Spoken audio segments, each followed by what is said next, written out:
Aliment ödəməkdən yayınanların sayı artıb.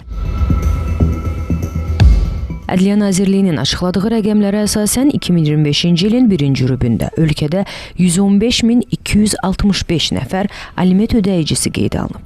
Onlardan 2800 nəfəri xanımlardır. Təkcə bu ilin ilk dövründə 5731 nəfər aliment öhdəliyini yerinə yetirməkdən yayınıb.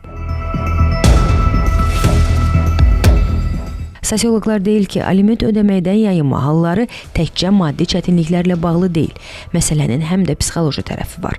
Aliment ödəməkdən boyun qaçıran şəxslər düşünürlər ki, bu onlara cəzadır və ya keçmiş həyat yoldaşlarına ödədikləri vəsaitdir. Bu cəza aləti deyil, bu onun dünyaya gətirdiyi evladına ödəyəcəyi vəsait ki, hansı ki, bu onun öhdəliyidir. Çünki bu öhdəliyi yerinə yetirməsə, təbii ki, uşaq müəyyən çətinliklərlə rastlaşa bilər. Aliment ödənilmədikdə müxtəlif sosial problemlər yaranır. Belə ki, ən çox uşağın maddi təminatında çətinlik yaradır. Ən pisi də odur ki, uşaq özünü ikinci plana atılmış kimi hiss edir. Bu da uşaqlarda çox böyük travmalar yaradır. Bu həm də uşağın gələcəyinə, psixoloji vəziyyətinə, sosial inkişafına birbaşa təsir edir. Hüquqşünaslar bildirir ki, aliment ödəməmək yalnız borcun yığılması ilə nəticələnmir. Eyni zamanda hüquqi məsuliyyət yaradır.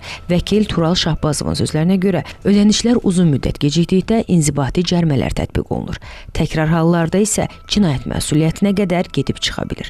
Valideynin gəlirini gizlətməsi, qəsdən ödənişdən yayınması və icra prosesinə mane olması qanun qarşısında ciddi pozuntu hesab olunur və məcburi icra tədbirlərinin tətbiqi ilə nəticələnir. Bu İnzibati Xətalar Məcəlləsinin müvafiq maddəsi ilə həmçinin inzibati həbsdən də əlavə, həmçinin də cərimə də nəzərdə tutula bilir və bu cərimələr ödənilməsi, yəni alimentin gecikdirilməsinə, yəni və yaxud da ki, hər hansı bir təsir göstərmir. İnzibati protokol tərtib olunduqdan sonra Azərbaycan Respublikasının Cinayət Məcəlləsinin 306-cı maddəsi ilə, yəni məhkəmə qərarını icra etməməklə bağlı müvafiq təqdimat əsasında Ədliyyə Nazirinin İcra İstintaq İdarəsinə göndərilir və həmin şəxs barəsində məhkəmənin hökmü ilə müvafiq cəza təyin edilir. 1 ilə qədər azadlıqdan məhrum etməklə cəzalandırılır həmin aliment ödəməyən şəxslər. İşsiz olan şəxslərin aliment ödəməsi məsələsinə gəldikdə isə İşsiz olan şəxs müvafiq olaraq, yəni icra şöbəsi tərəfindən müvafiq rayonun məşğulluq şöbələrinə yönləndirilir. Həmin şəxslər işlə təmin olunmalıdır. Təklif olunmuş işdən imtina edərsə, bu artıq o deməkdir ki, aliment verən şəxs məhkəmə qərarını icra etməkdən yayınır. Artıq onun üçün məsuliyyət nəzərdə tutulur. Mühakimə olunmaq üçün Ədliyyə Nazirinin İstintaq İdarəsinə göndərilir. Ailə, Qadın və Uşaq Problemləri üzrə Dövlət Komitəsinin sədr müavini Sədaqət Qəhrəmanova gələn ilin dövlət büdcəsi haqqında qanun layihəsinin müzakirəsi zamanı bildirib ki, aliment ödənilməməsi qadınların və uşaqların rifahına birbaşa təsir edir və artıq iqtisadi zorakılıq kimi qiymətləndirilə bilər. Onun sözlərinə görə aparılan təhlillər yerli qurumların, xüsusilə bələdiyyələrin bu sahədə fəaliyyətinin gücləndirilməsinin vacibliyini göstərir.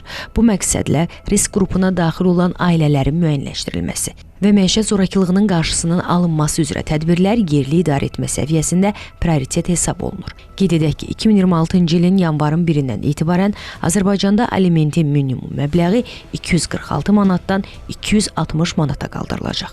Turqan Əliyev, Ruzanna Kərimli, David İbrahimov, Xəbər Ertəsi.